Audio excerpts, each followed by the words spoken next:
दोस्तों सितंबर बैच 2026 के लिए जो सीपीसीटी का एग्ज़ाम होने वाला है उसके लिए हम अपने चैनल में 2 वीडियो ऑलरेडी अपलोड कर चुके हैं। हालांकि पिछली जो वीडियोज़ हैं अभी तक में हमारे चैनल में सीपीसीटी के लिए 70 प्लस वीडियोज़ हैं, तो वो वीडियो तो आप लोग देखें ही देखें, लेकिन जो सितंबर बैच के लिए एग्ज़ाम होने वाला है उसके लिए हम वीडियो आपके लिए बना रहे हैं। 2 वीडियो हम ऑलरेडी बना चुके हैं जो कि हमारे चैनल में हैं। उन सब की लिंक हम अपने इस वीडियो के डिस्क्रिप्शन में भी डाल देंगे। अगर आप नहीं देखे हैं तो उनको ज़रूर देखिएगा। और आज का ये वीडियो बहुत ही खास होने वाला है। खास क्यों होने वाला है? क्योंकि टोटल जितने भी क्वेश्चन हैं टोटल प्रैक्टिकल बेस्ड क्वेश्चन हैं। अगर आप इन 100 MCQ में से 80 एबव नंबर अगर आप गेन करते हैं तो फिर दोस्तों आपकी तैयारी बहुत ही ज़बरदस्त लेवल की है। लेकिन अगर आप 80 बिलो हैं तो फिर आपको थोड़ी सी और तैयारी करने की ज़रूरत है। ठीक है, तो चलिए देरी ना करते हुए शुरू करते हैं। और ये आप स्क्रीन में पहला क्वेश्चन देख रहे हैं। और दोस्तों क्वेश्चन शुरू करने से पहले मैं आपको बताना चाहूँगा कि हमारा चैनल ऑफिस नो प्रॉब्लम के नाम से है। आप यूट्यूब में जाकर सर्च करेंगे तो आपको मिल जाएगा। वहाँ आपको हर एक कॉम्पिटिटिव एग्ज़ाम की तैयारी कराई जाती है फ्री ऑफ कास्ट, कोई भी चार्ज नहीं है ना। तो आप वहाँ से जाके तैयारी कर सकते हैं। और स्पेशली जो सीपीसीटी की तैयारी करते हैं उनके लिए तो बहुत ही इम्पोर्टेंट है। ठीक है, तो चलिए देरी ना करते हुए शुरू करते हैं। और जैसा कि आप स्क्रीन में पहला क्वेश्चन देख रहे हैं, मदरबोर्ड के फॉर्म फैक्टर का निर्धारण मुख्यतः किस फिजिकल पैरामीटर पर निर्भर करता है? अब यहाँ पे मदरबोर्ड से रिलेटेड क्वेश्चन है, बहुत ही कॉन्सेप्चुअल और लॉजिकल क्वेश्चन। हम यहाँ पे जितने भी क्वेश्चन देंगे टोटल कॉन्सेप्चुअल, लॉजिकल और प्रैक्टिकल बेस्ड क्वेश्चन देंगे। ठीक है, तो यहाँ पे जो क्वेश्चन है, क्या आपको इसका आंसर पता है? आप वीडियो पॉज करके पहले पूरे ऑप्शन पढ़ लीजिए, इसके बाद फिर आंसर दीजिएगा। देखिए कि आपके द्वारा दिया गया आंसर क्या करेक्ट है या नहीं। ठीक है, तो यहाँ पे पूछ रहा है कि मदरबोर्ड के फॉर्म फैक्टर का निर्धारण मुख्यतः किस फिजिकल पैरामीटर पर निर्भर करता है? पहला ऑप्शन है प्रोसेसर सॉकेट टाइप और पिन काउंट पर। दूसरा है एक्सपेंशन स्लॉट की कुल संख्या। तीसरा है चिपसेट द्वारा सपोर्टेड रैम टाइप। और चौथा है इनपुट आउटपुट पोर्ट्स का फिजिकल प्लेसमेंट और बोर्ड डायमेंशन। तो दोस्तों इसका करेक्ट आंसर क्या होगा आपके हिसाब से? क्या आपको पता है? अगर आपके सीपीसीटी एग्जाम में इस तरह के क्वेश्चन आ जाए तो इसका आंसर आप क्या देंगे?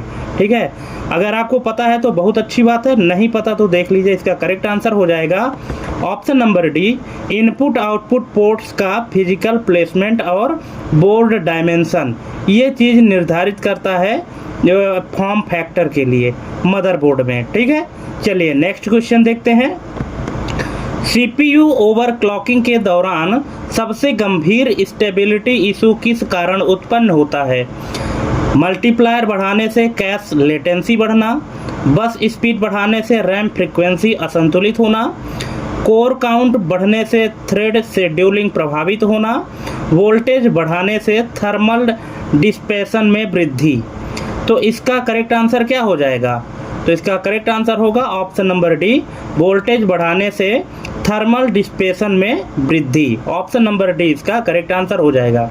दोस्तों अब के जो क्वेश्चन आएंगे, नेक्स्ट क्वेश्चन जैसे ही आ गया क्वेश्चन नंबर 3, तो इस क्वेश्चन में अब जितने भी आगे के क्वेश्चन हम कराएंगे तो इसमें सिर्फ और सिर्फ हम आपको करेक्ट आंसर पढ़ के बताएंगे। बाकी अगर आपको पूरे ऑप्शन पढ़ने हैं तो आप वीडियो पॉज करके और चारों ऑप्शन पढ़ सकते हैं। इससे ये फ़ायदा होगा कि आपको ये पता चल जाएगा कि करेक्ट आंसर कौन सा है और कौन से ऑप्शन ऐसे हैं जो कि करेक्ट नहीं है। ठीक है, तो चलिए यहाँ पे हम देखते हैं। क्वेश्चन नंबर 3 है, सीरियल प्रिंटर में डेटा ट्रांसमिशन किस मोड में होता है? देखिए टोटल प्रैक्टिकल बेस्ड क्वेश्चन है। सीरियल प्रिंटर में डेटा ट्रांसमिशन किस मोड में होता है? तो ये होता है सीरियल में 1 बिट पर clock cycle. Option number C इसका करेक्ट आंसर हो जाएगा।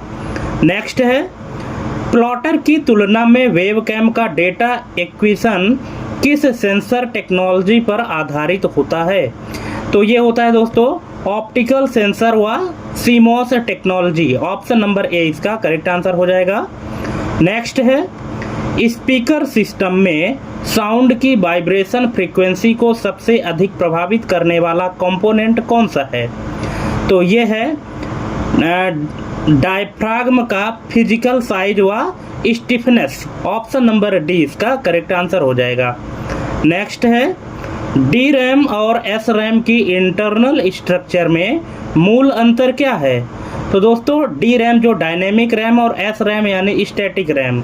तो डायनेमिक रैम और स्टैटिक रैम की जो इंटरनल स्ट्रक्चर है तो इसमें जो मूल अंतर है वो ये है कि ऑप्शन नंबर डी कि एस रैम में अधिक ट्रांजिस्टर होते हैं और कैपेसिटर नहीं होता है।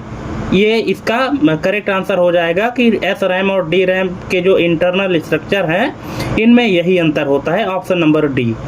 नेक्स्ट है फ्लैश मेमोरी में ब्लॉक इरेज फीचर का प्रैक्टिकल इफेक्ट क्या है? तो ये है ऑप्शन नंबर डी, मेमोरी को ब्लॉक्स में ही इरेज करने के लिए बाध्य करता है। Option number D. नेक्स्ट है 4 बिट बाइनरी में मैक्सिमम संभावित वैल्यू को बाइट में कन्वर्ट करने पर क्या परिणाम होगा? क्वेश्चन आप अच्छे से समझ लीजिए कि 4 बिट बाइनरी में मैक्सिमम संभावित वैल्यू को बाइट में कन्वर्ट करने पर क्या परिणाम होगा?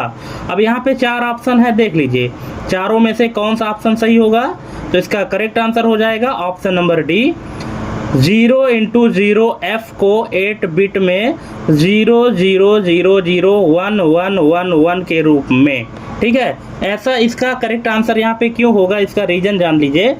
क्योंकि यहाँ पे 4 बिट बाइनरी में मैक्सिमम वैल्यू बोला है। ठीक है, तो 4 बिट बाइनरी में दोस्तों जो मैक्सिमम वैल्यू है वो है 4 टाइम 1 यानी 1 1 1 1। ठीक है, और आपको पता है कि बाइट में कितने बिट होते हैं? एक बाइट में कितने बिट होते हैं? 8 बिट होते हैं। ठीक है, इसीलिए 4 1 के पहले 4 0 लगा दिया गया है। अगर ये 4 0 4 टाइम 1 के बाद लगाते तो फिर इसकी वैल्यू चेंज हो जाती, लेकिन अगर इसके पहले 0 लगाया गया है तो इसका रिजल्ट सेम रहेगा। ठीक है, इसमें कोई परिवर्तन नहीं होगा। और यहाँ पे 8 डिजिट ही है क्योंकि ये एक बाइट में 8 बिट होते हैं। ठीक है, आई थिंक आपको समझ में आ गया होगा। ठीक है, अगर इसके बाद भी समझ में नहीं आया है तो वीडियो में कमेंट करिएगा, हम आपको और अच्छे से एक्सप्लेन करने की कोशिश करेंगे। चलिए नेक्स्ट क्वेश्चन है ISO IEC 7816 स्टैंडर्ड के अनुसार मेमोरी कार्ड में कौन सा इंटरफेस अनिवार्य है? Parallel 8 bit data bus, half duplex serial communication, USB 2.0 protocol या SPI मतलब सीरियल पेरिफेरल इंटरफेस। तो दोस्तों इसका करेक्ट आंसर हो जाएगा option number B, half duplex serial communication. दोस्तों ये जो ISO IEC है, ISO मतलब इंटरनेशनल स्टैंडर्ड ऑर्गेनाइजेशन और IEC मतलब इंटरनेशनल इलेक्ट्रोटेक्निकल कमीशन। ठीक है, ये एक स्टैंडर्ड है। ये होता क्या है कि इनका काम ये होता है कि विभिन्न देशों में जो मेमोरी कार्ड होते हैं तो जो मैन्युफैक्चरिंग जहाँ होती है तो उनकी साइज कुछ इस तरह से इस एक स्टैंडर्ड में बनाई जाए कि चाहे किसी भी देश में कोई भी मेमोरी डिज़ाइन की जाए लेकिन वो हर देश के डिवाइस में फिट हो जाए। ठीक है, इसलिए इसका एक स्टैंडर्ड होता है। जैसे हम आपको एग्जांपल देते हैं कि जैसे एक USB पोर्ट है। ठीक है, अब USB पोर्ट चाहे किसी भी देश में बने, चाइना में बने, अमेरिका में बने, इंडिया में बने, कहीं भी बने, लेकिन USB पोर्ट की जो साइज है वो सभी देशों में एक समान रहेगी। इसी को कहते हैं एक स्टैंडर्ड। ठीक है, तो ये जो ISO IEC 7816 का स्टैंडर्ड है ये मेमोरी कार्ड के लिए है। अब देखिए मेमोरी कार्ड अगर मोबाइल का है तो चाहे जिस भी देश का मेमोरी कार्ड हो, जिस भी देश में उसकी मैन्युफैक्चरिंग की गई हो और आप उसको किसी भी देश की डिवाइस में अगर इंसर्ट करते हैं तो वो इंसर्ट हो जाएगा। इसी तरह से अगर हम बात करें सिम कार्ड की, ठीक है, तो सिम कार्ड में क्या होता है कि अगर आप किसी भी देश की सिम कार्ड को यूज करें लेकिन आपके मोबाइल स्लॉट में वो फिट हो जाती है। क्यों? क्योंकि उसका अपना एक स्टैंडर्ड होता है। ठीक है, आई थिंक आप समझ गए होंगे। नेक्स्ट है MS Excel 2019 में मैक्सिमम कॉलम्स की संख्या किस लिमिट पर आधारित है? तो ये आधारित है ऑप्शन नंबर बी 16,384, क्योंकि XLSX में 2 की पावर 14 कॉलम्स। अब देखिए 2 की पावर 14 कॉलम्स का मतलब है कि अगर आप 2 को 14 टाइम मल्टीप्लाई करेंगे तो इसका जो मल्टीप्लिकेशन आएगा टोटल, तो ये आएगा 16,384। ठीक है, तो जो संख्या है मैक्सिमम कॉलम की संख्या लिमिट, तो ये है 16,384। नेक्स्ट है एक्सेल में ट्रंक फंक्शन राउंड फंक्शन से किस प्रकार भिन्न बिहेवियर दिखाता है? तो इसका करेक्ट आंसर हो जाएगा ऑप्शन नंबर डी। ट्रंक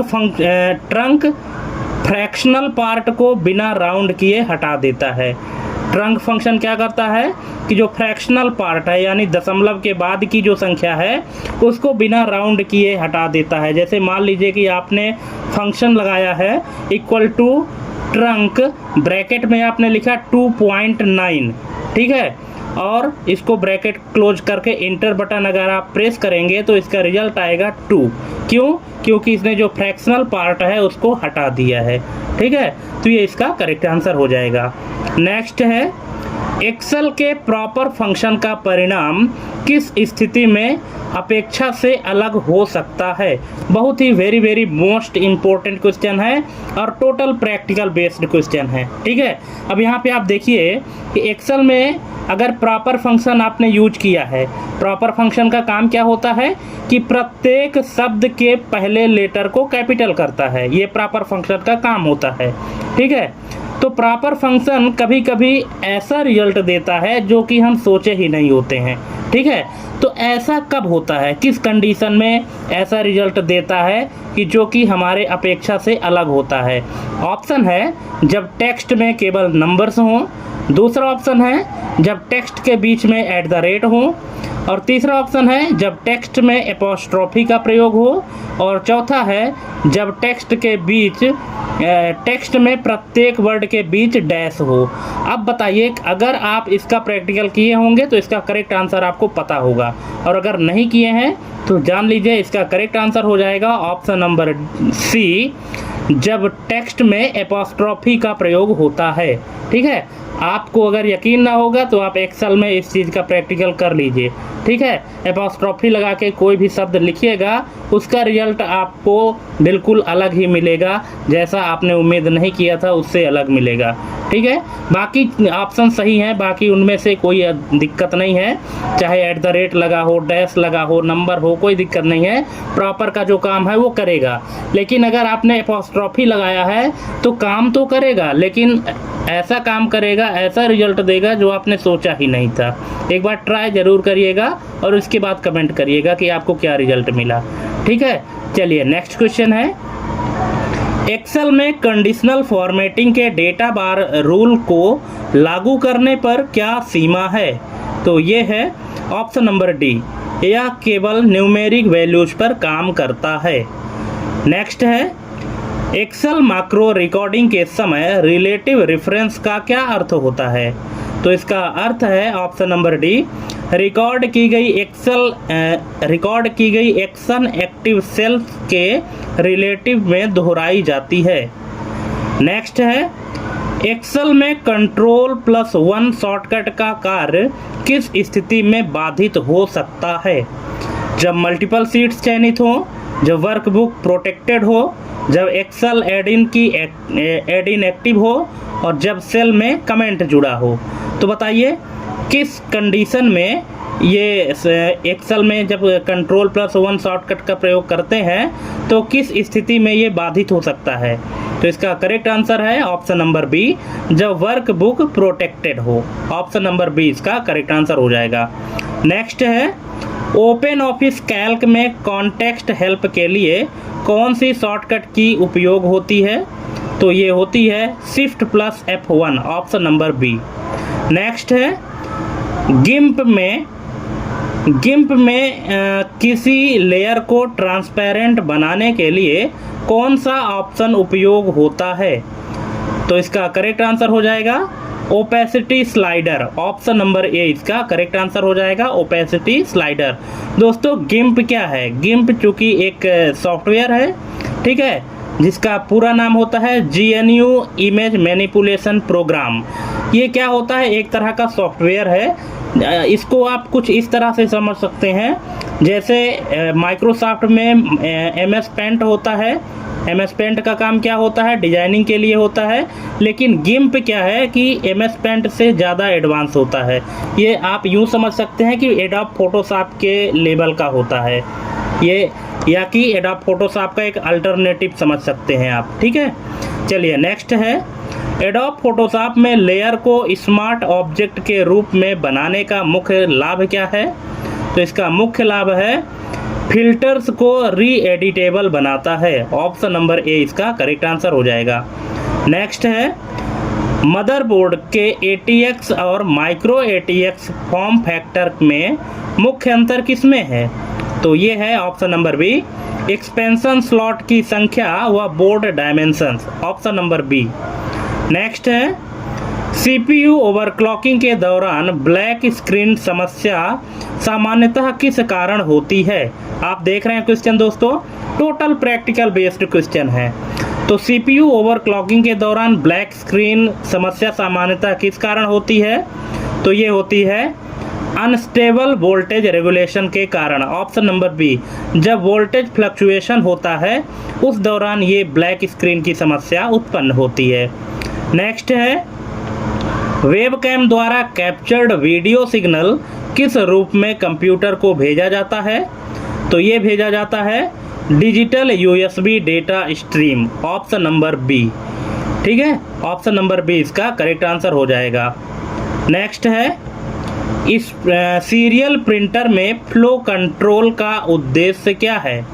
तो इसका उद्देश्य है प्रिंटर बफर ओवरफ्लो को रोकना, ऑप्शन नंबर बी इसका करेक्ट आंसर हो जाएगा। नेक्स्ट है, स्पीकर सिस्टम में क्रॉस ओवर नेटवर्क की विफलता से क्या प्रभाव होता है? तो ये है ऑप्शन नंबर ए, साउंड डिस्टॉर्शन व फ्रीक्वेंसी डिवीजन में गड़बड़ी। नेक्स्ट है, रोम की तुलना में फ्लैश मेमोरी में राइट साइकिल्स की सीमा किस कारण होती है? तो ये होती है option number A, floating gate transistor की ऑक्साइड लेयर की क्षति, ऑप्शन नंबर ए। नेक्स्ट है, एक बाइट में अधिकतम कितने भिन्न वैल्यूज संग्रहित किए जा सकते हैं? 128, 256, 512, 1024। तो इसका करेक्ट आंसर हो जाएगा 256, ऑप्शन नंबर बी। नेक्स्ट है, ISO IEC 7816 के अनुसार मेमोरी कार्ड के कॉन्टैक्ट पैड्स की संख्या कितनी होती है? 4, 6, 8 या 10? तो इसका करेक्ट आंसर हो जाएगा 8, ऑप्शन नंबर सी। नेक्स्ट है, एक्सेल 2019 में एक वर्कशीट की अधिकतम रो संख्या क्या होती है? तो ये है 10,48,576, ऑप्शन नंबर बी। नेक्स्ट है, एक्सेल में एक फंक्शन है ट्रंक, ये ट्रंक फंक्शन है 3.999,0 का परिणाम क्या होगा? यहाँ पे ट्रंक फंक्शन है और ट्रंक फंक्शन के बारे में हमने आपको पहले ही बताया है कि ट्रंक फंक्शन क्या करता है। अगर आप उस क्वेश्चन को ध्यान से सुने होंगे तो आप इसका आंसर यहाँ पे दे पाएंगे। तो दोस्तों यहाँ पे जो ट्रंक फंक्शन है इसका जो रिजल्ट है वो है ऑप्शन नंबर बी 3, ठीक है। क्यों? क्योंकि जो डेसिमल पॉइंट है इसको ट्रंक फंक्शन रिमूव कर देता है। क्यों? क्योंकि कॉमा के बाद यहाँ पे 0 लगा है। अगर मान लीजिए कि यहाँ पे कॉमा के बाद 0 ना लिखकर 1 लिखा होता तो फिर ट्रंक फंक्शन इसका रिजल्ट क्या देता? 3.9 देता। लेकिन यहाँ कॉमा के बाद 0 लिखा है, इसका मतलब है कि डेसिमल के बाद जितने भी नंबर हैं उन सबको क्या करना है? रिमूव कर देना है, ठीक है। चलिए नेक्स्ट क्वेश्चन है, एक्सेल में प्रॉपर CPCT एग्जाम का आउटपुट क्या होगा? एक फंक्शन है प्रॉपर, अब प्रॉपर में जो टेक्स्ट दिया गया है वो लिखा है CPCT एग्जाम, इसको कैपिटल में लिखा गया है। अब इसका आउटपुट क्या होगा? तो तो इसका आउटपुट होगा ऑप्शन नंबर ए सीपीसीटी एग्जाम। कैसे? प्रत्येक शब्द का पहला लेटर कैपिटल कर देता है बस, और बाकी को स्मॉल कर देता है। तो ऐसा किस में है? सिर्फ और सिर्फ ऑप्शन नंबर ए में है। ठीक है, चलिए नेक्स्ट क्वेश्चन देख लेते हैं। एक्सेल में कंडीशनल फॉर्मेटिंग के लिए किस रूल को सर्वोच्च प्रायोरिटी दी जाती है? तो ये दी जाती है न्यू रूल को, ऑप्शन नंबर ए।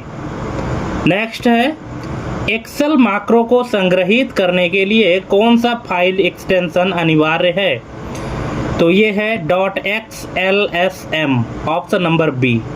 नेक्स्ट है, Ctrl+1 के अतिरिक्त किस शॉर्टकट से भी फॉर्मेट सेल्स डायलॉग को खोला जा सकता है?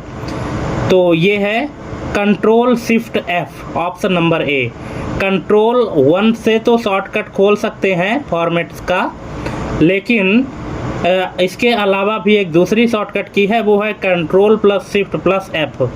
इससे अगर प्रेस करेंगे तो भी फॉर्मेट सेल का डायलॉग बॉक्स ओपन हो जाएगा। नेक्स्ट है, ओपन ऑफिस कैल्क में किसी फंक्शन के आर्गुमेंट्स की हेल्प प्राप्त करने हेतु कॉन्टेक्स्ट हेल्प का उपयोग कैसे करें? तो इसका ऑप्शन है ऑप्शन नंबर ए, Shift+F1 के बाद फंक्शन की पर क्लिक करें। नेक्स्ट है, गिम्प में सेलेक्टेड एरिया को इन्वर्ट करने के लिए किस शॉर्टकट का उपयोग होता है? तो ये होता है Ctrl+Shift+I, option number B. Next है, फोटोशॉप में लेयर्स को ग्रुप करने का मुख्य उद्देश्य क्या है?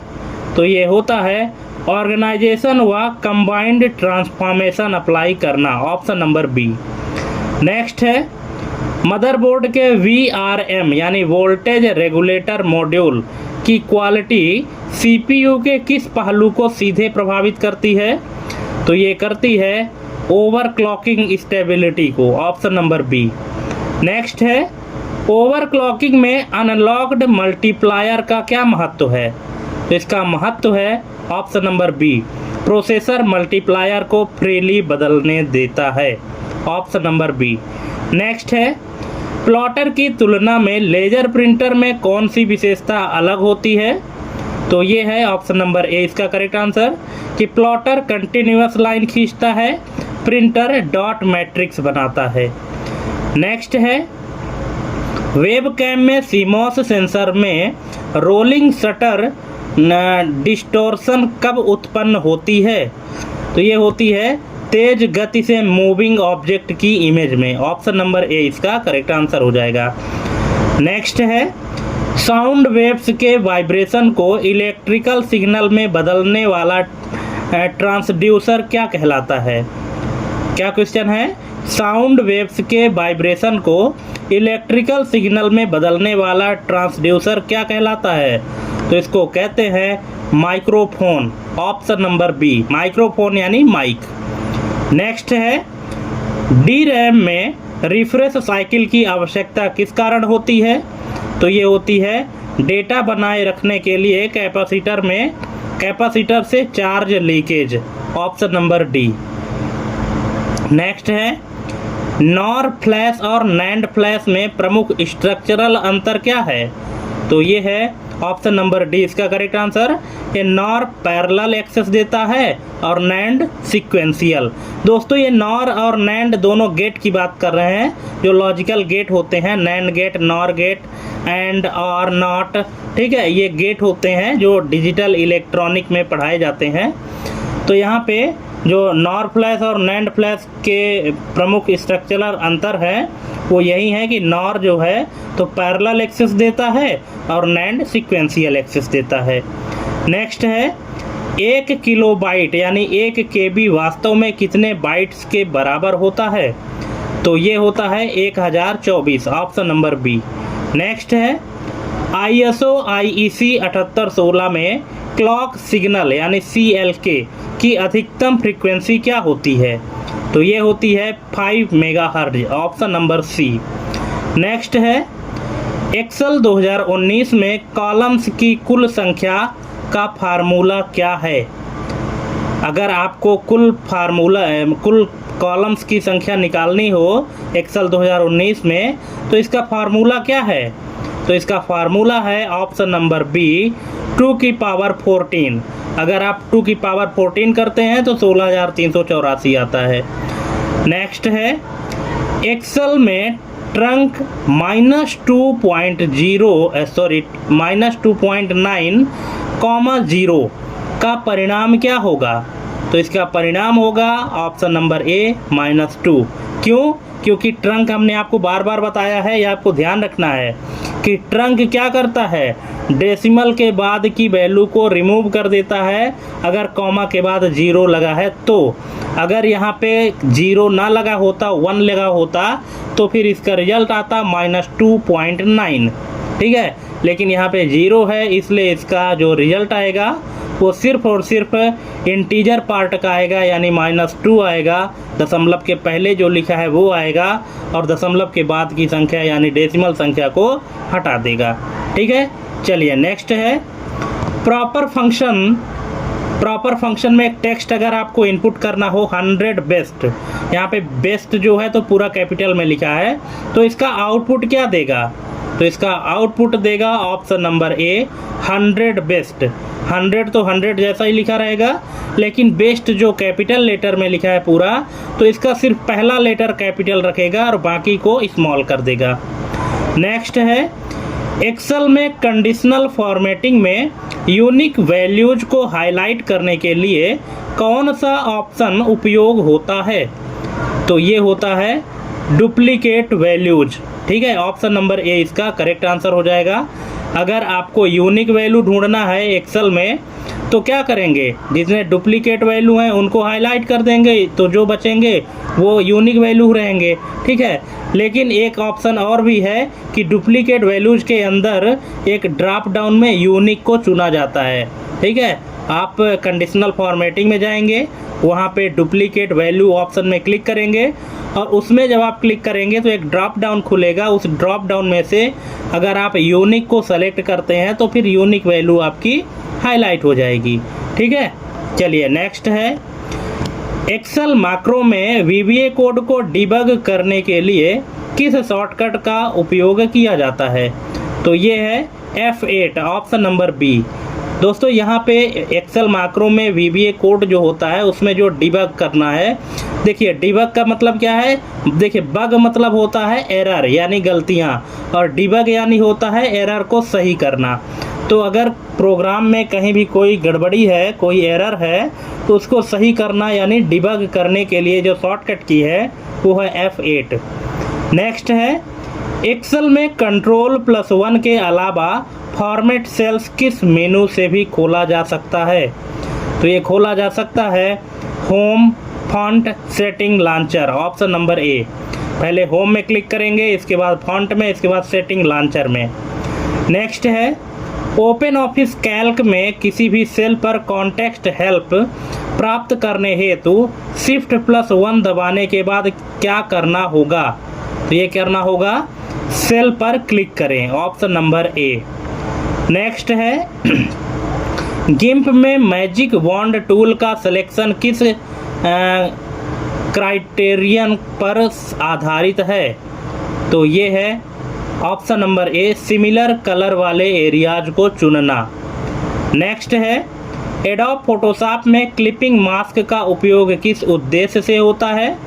तो ये होता है एक लेयर को नीचे की लेयर की शेप तक सीमित करना, option number A. Next motherboard पर सीमोस बैटरी की विफलता का प्रभाव क्या होता है? तो ये होता है बायोस सेटिंग रीसेट हो जाती है, ऑप्शन नंबर ए। नेक्स्ट है सीपीयू ओवरक्लॉकिंग में लिक्विड कूलिंग की आवश्यकता क्यों पड़ती है? तो ये पड़ती है हाई हीट डिसिपेशन को मैनेज करने के लिए, option number B. Next webcam में ऑटो फोकस विफल होने पर किस टेक्निक से क्लैरिटी बढ़ाई जाती है? तो ये बढ़ाई जाती है सॉफ्टवेयर शार्पनिंग से, ऑप्शन नंबर बी। नेक्स्ट है प्लॉटर में पेन स्पीड और क्वालिटी के बीच विपरीत रिलेशन का मुख्य कारण क्या है? तो ये है मैकेनिकल इनर्टिया व कंट्रोल प्रिसीजन, मैकेनिकल इनर्टिया व control precision, option number B. Next है साउंड वाइब्रेशन की रिवर्बरेशन को नियंत्रित करने में स्पीकर इनक्लोजर का क्या योगदान है? तो ये है option number B, reflected waves को एब्जॉर्ब करता है। नेक्स्ट है स्टैटिक रैम में डेटा स्टोरेज के लिए किस एलिमेंट का उपयोग होता है? तो ये होता है फ्लिप फ्लॉप यानी bistable multivibrator, option number B. Next है फ्लैश मेमोरी में वियर लेवलिंग का क्या उद्देश्य है? तो इसका उद्देश्य है सभी ब्लॉक्स पर राइट साइकिल्स को इवनली डिस्ट्रीब्यूट करना, option number A. Next 16 bit word में कितने बाइट्स होते हैं? तो ये होते हैं 2, क्योंकि 8 बिट में 1 बाइट होते हैं तो 16 बिट में 2 बाइट होंगे। 8 बिट में 1 बाइट, ठीक है, तो 16 बिट में 2 बाइट, सिंपल सा, ऑप्शन नंबर बी। नेक्स्ट है ISO IEC 7816 स्टैंडर्ड में रीसेट सिग्नल यानी RST का क्या कार्य है? तो इसका कार्य है कार्ड को इनिशियल स्टेट में लाना, option number A. Next Excel 2019 में एक्सेल में अधिकतम कितने कैरेक्टर्स प्रदर्शित हो सकते हैं? ठीक है, एक्सेल 2019 में बहुत ही प्रैक्टिकल क्वेश्चन है दोस्तों, कभी कभी एग्जाम में पूछ देता है और पूछता ही है कि एक्सेल 2019 में एक सेल में अधिकतम कितने कैरेक्टर दिखाई दे सकते हैं? 255, 1024, 32,767 या 65,535? तो इसका करेक्ट आंसर है 32,767, ऑप्शन नंबर सी। नेक्स्ट है यहाँ पे ट्रंक है 4.999, 1 का परिणाम क्या होगा? 5.0, 4.9, 4.99 या 4? तो इसका करेक्ट आंसर हो जाएगा ऑप्शन नंबर बी, 4.9। क्यों? क्योंकि यहाँ पर कॉमा के बाद 1 लगा है, इसीलिए ट्रंक जो है तो डेसिमल का 1 पॉइंट उठाकर यहाँ पे रख दिया है। अगर यहाँ पे मान लीजिए 1 की जगह 2 होता तो फिर इसका रिजल्ट होता 4.99, लेकिन यहाँ पे कॉमा के बाद 1 लगा है इसलिए इसका रिजल्ट 4.9 है। और अगर कॉमा के बाद 0 लगा होता तो फिर इसका रिजल्ट सिर्फ 4 होता। ठीक है, ये कॉन्सेप्ट आपको ध्यान में रखना है ट्रंक फंक्शन का। नेक्स्ट है प्रॉपर फंक्शन। प्रॉपर फंक्शन में ये टेक्स्ट लिखा है तो इसका रिजल्ट क्या उत्पन्न करेगा? तो ये करेगा ऑप्शन नंबर ए, CPCT एग्जाम। नेक्स्ट है एक्सेल में कंडीशनल फॉर्मेटिंग में आइकॉन सेट की गणना किस आधार पर होती है? तो ये होती है निर्धारित थ्रेशोल्ड के अनुसार, ऑप्शन नंबर सी। नेक्स्ट है एक्सेल में रिकॉर्डेड मैक्रो को एडिट करने के लिए किस विंडो का उपयोग होता है? तो ये होता है VBA एडिटर का, ऑप्शन नंबर बी, जिसे खोलने के लिए Alt+F11 प्रेस करते हैं। नेक्स्ट है Ctrl+1 दबाने पर फॉर्मेट सेल्स डायलॉग में कौन सा टैब डिफ़ॉल्ट रूप से खुलता है? तो ये खुलता है number, option number A. Next है ओपन ऑफिस कैल्क में Shift+F1 कॉन्टेक्स्ट हेल्प को किस रूप में एक्टिवेट करता है? तो ये करता है option number A, context sensitive question mark mode, option number A. Next है गिम्प में फ्री सेलेक्ट टूल का उपयोग किस प्रकार के सिलेक्शन के लिए किया जाता है? तो ये किया जाता है फ्री हैंड सिलेक्शन के लिए, ऑप्शन नंबर बी। नेक्स्ट है एडोब फोटोशॉप में हिस्टोग्राम पैनल क्या प्रदर्शित करता है? तो ये करता है पिक्सेल्स की tonal range distribution, option number B इसका करेक्ट आंसर हो जाएगा। नेक्स्ट है मदरबोर्ड का चिपसेट किन 2 मुख्य कंपोनेंट्स के बीच कम्युनिकेशन को कंट्रोल करता है? तो ये है CPU और peripheral devices, option number B. Next है ओवरक्लॉकिंग में BCLK यानी बेस क्लॉक बढ़ाने का क्या प्रभाव पड़ता है? तो ये पड़ता है CPU, रैम व बस फ्रीक्वेंसीज सभी बढ़ जाती हैं। Option number B. नेक्स्ट है, वेबकैम की रेजोल्यूशन कैपेसिटी सबसे अधिक किस फैक्टर पर निर्भर करती है? तो ये करती है इमेज सेंसर का pixel density. Option number B. Next है, सीरियल प्रिंटर में बॉड रेट और बिट रेट में कब अंतर नहीं होता? तो इसका रीजन है जब प्रत्येक बॉड पर एक बिट भेजा जाता है। Option number D. नेक्स्ट है, स्पीकर की फ्रीक्वेंसी रिस्पांस में डिफेक्ट किस प्रकार प्रकट होता है? तो ये होता है कुछ फ्रीक्वेंसीज अन्य की तुलना में अधिक कम एम्पलीट्यूड से बजती हैं। Option number D. नेक्स्ट है, रोम में प्रोग्राम को फर्मवेयर कहा जाता है क्योंकि? इसका रीजन क्या है? इसका रीजन है कि यह हार्डवेयर व सॉफ्टवेयर के बीच परमानेंट ब्रिज का काम करता है, इसलिए इसको फर्मवेयर कहा जाता है। नेक्स्ट है, फ्लैश मेमोरी में सेक्टर और ब्लॉक के बीच क्या रिलेशन है? तो ये है ऑप्शन नंबर ए कि सेक्टर ब्लॉक का एक सब पार्ट होता है। ये आपको ध्यान रखना है कि जो सेक्टर होता है तो वो ब्लॉक का एक सब पार्ट होता है। नेक्स्ट है, 8 बिट डेटा में मोस्ट सिग्निफिकेंट बिट का डेसिमल वैल्यू क्या होता है? 1, 8, 128 या 256? तो ये होता है 128। ऑप्शन नंबर सी।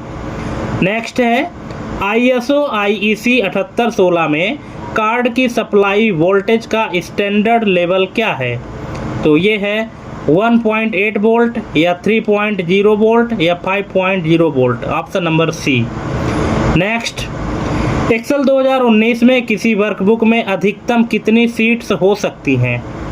क्या आपने इसका प्रैक्टिकल किया है कि एक्सेल 2019 में एक वर्कबुक है, उस वर्कबुक में कितनी वर्कशीट सबसे अधिकतम हो सकती हैं? तो ये हो सकती हैं 255। ठीक है, यहाँ पे एक नोट लगाया गया है, यह डिफ़ॉल्ट सीमा है, वैसे मेमोरी पर निर्भर है। ठीक है, जो 255 है ना, तो बाय डिफ़ॉल्ट सीमा है कि आप 255 बाय डिफ़ॉल्ट रूप से इंसर्ट कर सकते हैं। ठीक है, लेकिन वैसे इसकी सीमा जो है तो मेमोरी पर भी निर्भर करता है कि आपके कंप्यूटर की मेमोरी कितनी है। मेमोरी कैपेसिटी के आधार पर सीट की संख्या निर्धारित होती है। नेक्स्ट है, ट्रंक 5.999,2 और राउंड 5.999,2 के रिजल्ट्स का अंतर क्या है? तो बताइए इसका रिजल्ट जो आएगा तो क्या आएगा? तो इसका रिजल्ट आएगा ऑप्शन नंबर ए। ट्रंक में क्या होगा? 5.99, क्योंकि कॉमा के बाद 2 लगा है तो 5.99 आएगा। और राउंड क्या आ जाएगा? 6.00। क्यों? क्योंकि राउंड फंक्शन क्या करता है? नियरेस्ट इंटीजर में कन्वर्ट कर देता है। ठीक है, जबकि ट्रंक फंक्शन ऐसा नहीं करता। और नियरेस्ट इंटीजर में जब कन्वर्ट किया 5.99 के बाद जो नियरेस्ट इंटीजर मिला वो है 6, और 6 के लिख दिया और कॉमा के बाद 2 भी लिखा है। 2 का मतलब पॉइंट के बाद कोई ना कोई वैल्यू चाहिए, तो अपने से तो ऐड नहीं करेगा, तो इसलिए बाय डिफ़ॉल्ट क्या जोड़ दिया? 2 जीरो जोड़ दिया। यही अंतर है दोनों में। नेक्स्ट है, प्रॉपर फंक्शन एक्सेल 2019 को किस रूप में कन्वर्ट करेगा? तो ये करेगा option number A, Excel 2019। Option number A. Next है, एक्सेल में कंडीशनल फॉर्मेटिंग के लिए फार्मूला बेस्ड रूल में सेल रेफरेंस को एब्सोल्यूट बनाने के लिए किस सिंबल का उपयोग होता है? $, हैश, @ या एक्सक्लेमेशन? तो इसका करेक्ट आंसर है ऑप्शन नंबर ए, $। नेक्स्ट है, एक्सेल माक्रो में रिलेटिव रेफरेंस मोड कब एक्टिव होता है? तो ये होता है कि जब रिकॉर्ड माक्रो से पहले यूज रिलेटिव रेफरेंस चयनित हो। Option number A. नेक्स्ट है, एक्सेल में Ctrl+1 के द्वारा फॉर्मेट सेल डायलॉग में नंबर टैब के अंतर्गत कस्टम फॉर्मेट किस सिंबल सेट से परिभाषित होता है? #0, डॉट, स्टार, क्वेश्चन मार्क, $, %, और ये कामा के बाद power symbol, ampersand comma amplitude. तो इसका करेक्ट आंसर हो जाएगा option number A, hash comma 0 comma dot. ठीक है, इसी के द्वारा परिभाषित होता है। नेक्स्ट है, ओपन ऑफिस कैल्क में किसी भी सेल पर शिफ्ट प्लस F1 दबाने पर माउस पॉइंटर किस रूप में बदल जाता है? क्वेश्चन मार्क, हैंड, क्रॉस या ड्रॉप डाउन। तो ये बदलता है क्वेश्चन मार्क में, ऑप्शन नंबर ए। नेक्स्ट है, गिम्प में लेयर्स को मर्ज करने का क्या प्रभाव पड़ता है? तो ये है फाइल साइज कम होता है व एडिटिंग कैपेबिलिटी सीमित होती है, ऑप्शन नंबर ए। नेक्स्ट है, एडोब फोटोशॉप में हीलिंग ब्रश टूल का विशेष कार्य क्या है? तो ये है स्क्रैचेस को आसपास के पिक्सल से भरना, ऑप्शन नंबर ए। नेक्स्ट है, मदरबोर्ड के PCIe यानी PCI एक्सप्रेस लेन की width into 1 into 4 into 8 into 16 का सीधा रिलेशन किससे है? तो ये है डेटा थ्रूपुट से, ऑप्शन नंबर ए।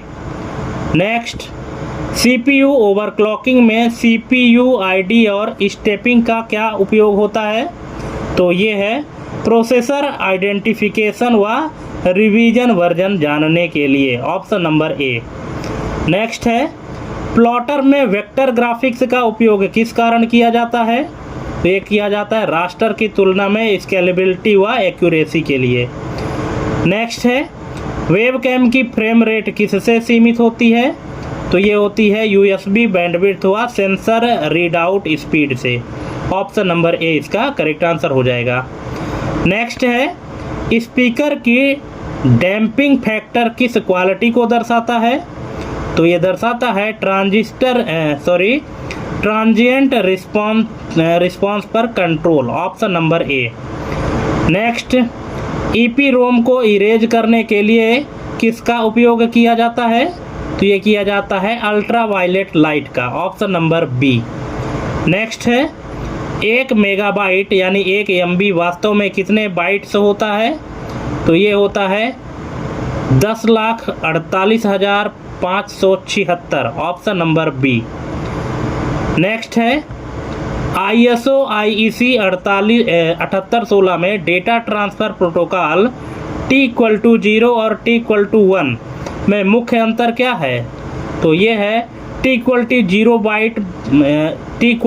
मतलब बाइट ओरिएंटेड और T=1 मतलब block oriented, option number A. Next है, एक्सेल 2019 में एक वर्कशीट का अधिकतम कॉलम लेवल क्या है? तो ये है XFD, ऑप्शन नंबर ए। मतलब सबसे लास्ट के कॉलम का जो नाम है वो क्या है? वो है XFD। नेक्स्ट है, एक्सेल में ट्रंक और इंट फंक्शन में क्या अंतर होता है? तो ये है कि इंट जो है नेगेटिव नंबर्स को नीचे राउंड करता है और ट्रंक 0 की ओर करता है, ऑप्शन नंबर ए। नेक्स्ट है, एडोब फोटोशॉप में स्मार्ट फिल्टर का लाभ क्या प्रदान करता है? तो स्मार्ट फिल्टर का जो लाभ है वो है फिल्टर इफेक्ट को एडिटेबल बनाए रखना, ऑप्शन नंबर ए। तो दोस्तों यहाँ 100 MCQ कंप्लीट होते हैं। अब 100 में से आपको कितने सही बने, कितने गलत हुए, आप कमेंट करके बताइएगा कि 100 में से आपके कितने नंबर सही हुए, ठीक है। और किसी भी क्वेश्चन में अगर आपको कोई दिक्कत है, नहीं समझ में आया, तो कमेंट ज़रूर करिएगा। और हमारी ये वीडियो कैसी लगी अपना फीडबैक ज़रूर दीजिएगा, हमें इंतज़ार रहेगा, ठीक है। तो आज के लिए बस इतना ही। थैंक्स फॉर वाचिंग हमारी ये कंप्लीट वीडियो देखने के लिए। मिलते हैं अपने अगले एक टॉपिक में एक नई जानकारी और एक नई टॉपिक के साथ। तब तक के लिए जय हिंद, वंदे मातरम।